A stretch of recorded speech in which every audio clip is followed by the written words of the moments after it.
Hello guys welcome छ हजुरहरूलाई मेरो मिनी ब्लगमा। आयो बजार सबैजना सन्चै हुनुहुन्छ होला। म पनि एकदमै सन्चै छु।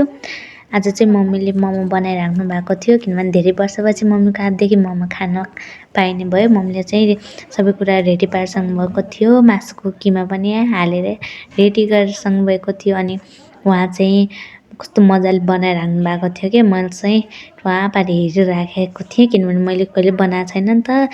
त्यसैले हेर्दै बसिरहेको थिएँ अनि मम्मीलाई पनि जिस्काइरहेको थिएँ। अनि त्यसपछि मैले पनि बनाउन सुरु गरेँ, ट्राई गर्दै थिएँ, हेरौँ कस्तो हुन्छ। खासै राम्रो त छैन, ठिकै।